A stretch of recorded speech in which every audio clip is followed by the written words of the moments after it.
Simple future tense जिसे future indefinite tense भी कहते हैं। इसका पहचान है कर्ता प्लस धातु प्लस गा गे गी। यानी कर्ता माने कार्य करने वाला, सब्जेक्ट रहे, धातु यानी क्रिया और उसके अंत में गा गे गी जुड़ा रहता है। वह पढ़ेगा, वह घर जाएगा, वह मेरी मदद करेगा, इस तरह का वाक्य रहता है। इसका बनाने का नियम है सब्जेक्ट प्लस शैल या will plus V1 plus other word. यानी जैसे वह मेरी मदद करेगा तो इसका ट्रांसलेशन हो जाएगा he will help me. Negative का रूल सब्जेक्ट प्लस शैल या will plus not plus V1 plus other word. जैसे वह कार नहीं खरीदेगा, he will not buy a car, इसका ट्रांसलेशन हो जाएगा।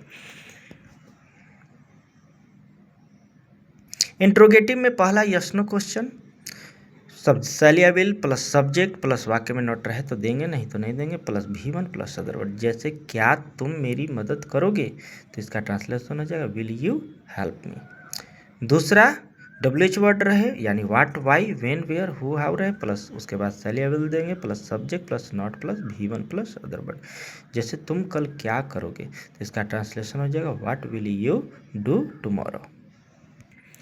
Use of simple future tense. Simple future tense का प्रयोग कहाँ करते हैं?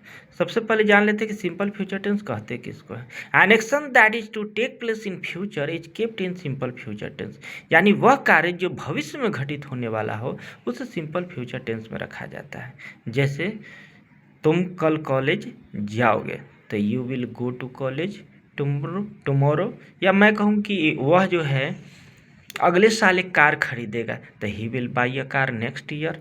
यानी भूतकाल में कोई कार्य घटित होने वाला हो तो उसका अनुवाद प्रायः सिंपल फ्यूचर टेंस में बनाते हैं।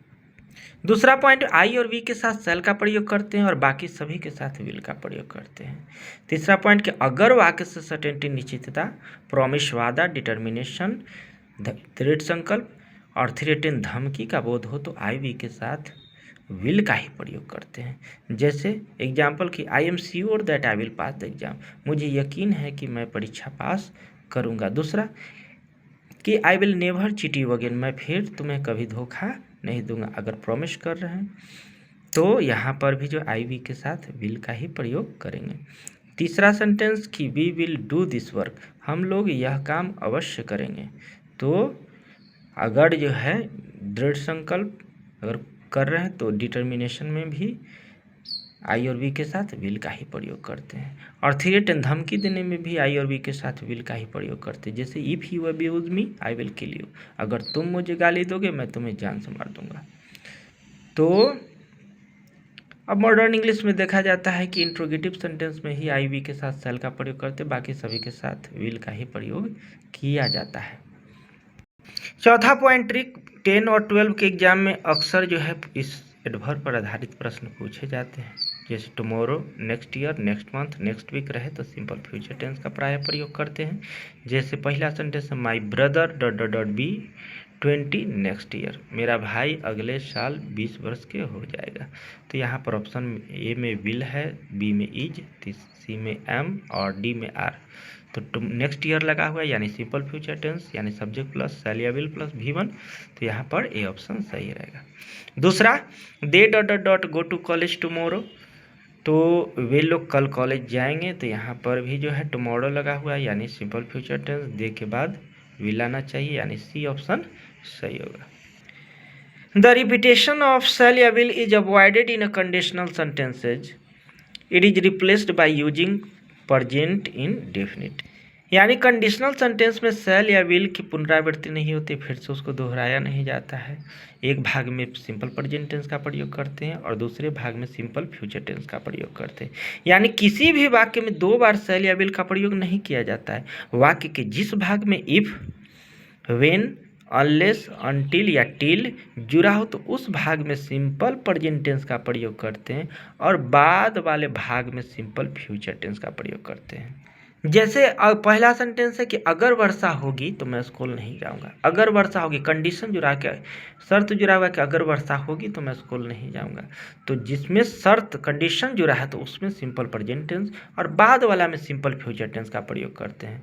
अगर वर्षा होगी तो यहाँ पर ट्रांसलेशन हो जाए if it rains I will not go to school. दूसरा सेंटेंस कि अगर वह कड़ी मेहनत नहीं करेगा तो वह परीक्षा पास नहीं कर पाएगा। यानी कंडीशन जुड़ा हुआ है कि कड़ी मेहनत करेगा तभी वह परीक्षा पास पास कर पाएगा।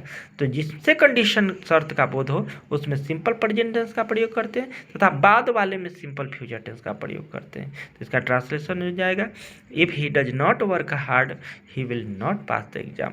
इसको अनलेस के थ्रू बना सकते हैं। अनलेस एक निगेटिव वर्ड है तो नॉट हट जाएगा यहाँ पर, unless he works hard he will not pass the exam. तीसरा सेंटेंस कि जब तक वह नहीं आएगी तब तक मैं नहीं जाऊंगा।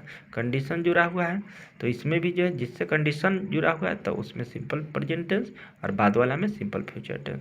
जैसे मैं नहीं जाऊंगा, आई will not go until she comes. 10 और 12 में अक्सर इस तरह के क्वेश्चन पूछे जाते हैं। जैसे चौथा क्वेश्चन है, I will by a motorcycle when the price dot dot dot down, यानी जब कीमत गिरेगी, मूल्य घटेगा तभी मैं जो है एक मोटरसाइकिल खरीदूंगा। तो यहाँ पर भी जो है व्हेन जुड़ा हुआ है, जब कीमत घटेगी, कीमत गिरेगी तभी मैं एक मोटरसाइकिल खरीदूंगा। तो जिससे कंडीशन जुड़ा उसमें सिंपल प्रेजेंट टेंस, बाद वाला में सिंपल फ्यूचर टेंस, यानी ऑप्शन नंबर यहाँ सी होगा, कम्स हो जाएगा। द प्राइस क्योंकि थर्ड पर्सन सिंगुलर नंबर है तो इसके साथ V5 का प्रयोग करेंगे। पांचवा सेंटेंस कि if he dot dot dot me I will help him, अगर वह मेरी मदद करेगा तो मैं भी उसकी मदद करूंगा। तो यहाँ पर भी जो है इफ़ जुड़ा हुआ है, जहाँ भी इफ़ जुड़ा हुआ है, व्हेन जुड़ा रहे, अनलेस जुड़ा रहे, अनटिल या टिल जुड़ा रहे उसमें सिंपल प्रेजेंट टेंस, बाद वाला में सिंपल फ्यूचर टेंस का प्रयोग करते हैं। यहाँ पर ऑप्शन नंबर तो पांचवा में ऑप्शन नंबर सी हो जाएगा, हेल्प्स, कि अगर वह मेरी मदद करेगा तो मैं भी उसकी मदद करूंगा। छठा question, when it rains the plants dot dot dot grow, जब वर्षा होगी तो पौधे बढ़ेंगी। तो यहाँ पर भी जो है ए विल का प्रयोग करेंगे, ऑप्शन नंबर ए सही होगा। छठा पॉइंट में कि to show a suggestion plus precaution with else, यानी एल्स के साथ अगर कोई सुझाव दर्शाना हो तो वहाँ पर भी जो है हम लोग उसके साथ सिंपल फ्यूचर टेंस का प्रयोग करते हैं। यानी स्ट्रक्चर सजेशन सुझाव देंगे प्लस एल्स प्लस सब्जेक्ट सैलियाबल प्लस वीमल प्लस अदर वर्ड। जैसे जल्दी चलो नहीं तो ट्रेन छूट जाएगी, run fast else you will miss the train. तो यहाँ पर एल्स के बाद जो है हम लोग सिंपल फ्यूचर टेंस का प्रयोग करेंगे।